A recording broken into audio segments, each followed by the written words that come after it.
TT120 LNER J50. We apologise for the late arrival of this service. This is due to a fault on an earlier train.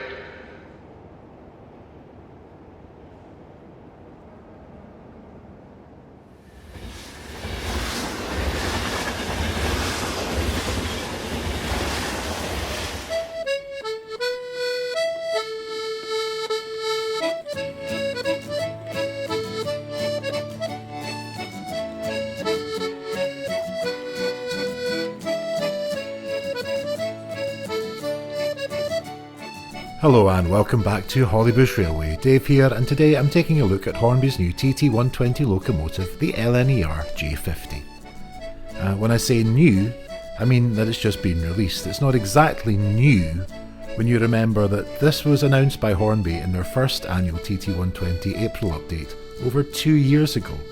And even after all these delays, the BR version still came out a good while before the LNER one, so this video does feel a little bit late to the party. When Hornby found that the motors that they were using in the first round of TT120 locomotives were suffering from some reliability issues, the plans for the J50 were delayed whilst it was redesigned to use a coreless motor instead of the 3-pole it was originally planned with. This delay meant it had to be pulled from its manufacturing slot at the factories in China, and getting a new slot delayed the releases further. However, it will all be worthwhile if what we end up with is a locomotive less prone to failures than those early A1, A3s and A4s. I've had the coreless powered Terrier and B4 locos for a while now, and they've not shown any signs of motor issues, and they run more smoothly and quietly than those original 3-pole locomotives. The Terrier and B4 will have been developed slightly later than the J50, but ended up on sale before it, so they will likely have benefited from what Hornby learned whilst designing the J50. The fact that this is an earlier design might account for the most widely discussed design weirdness in the J50. If you want to run it with HM7000, then you need to fit the 6-pin chip. The 6-pin doesn't have sound capabilities, but the J50 has a speaker hardwired into the chassis. I'm not aware of Hornby having said anything about this, so I'm speculating here, but I can imagine that either they thought at one point that a sound capable 6-pin could be made, or at one point the J50 was going to have a larger chip socket. I run my layout DC analog, so this isn't an issue for me.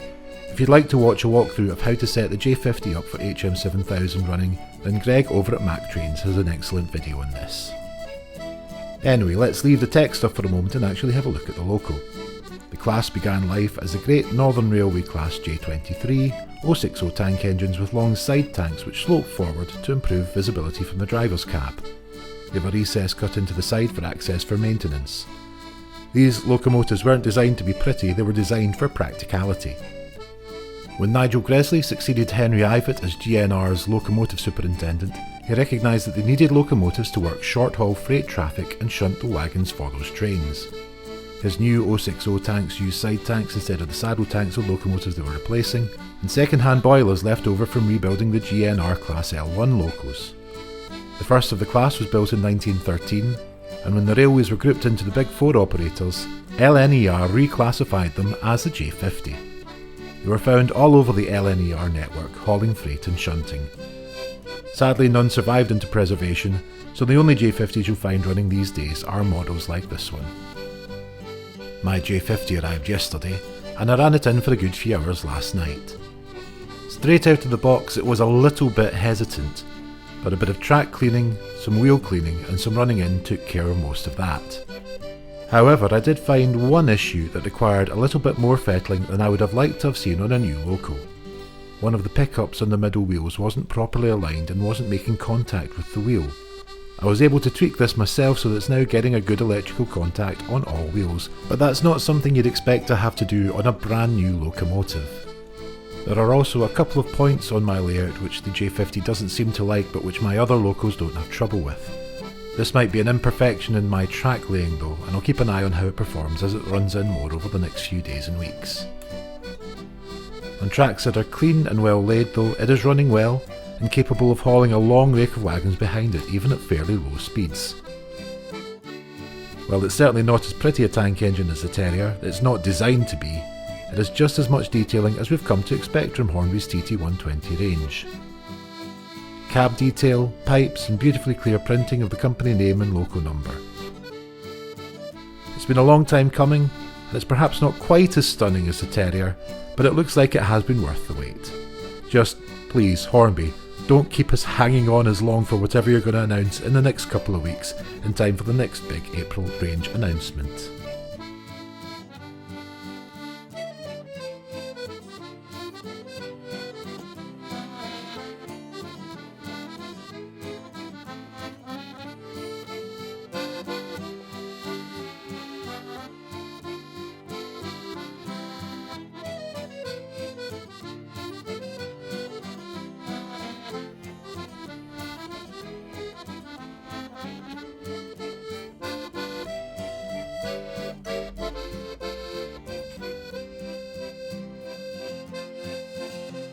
Thanks for watching. If you enjoy these videos, please do like and subscribe, and I'll see you again next time for another video here at Hollybush Railway.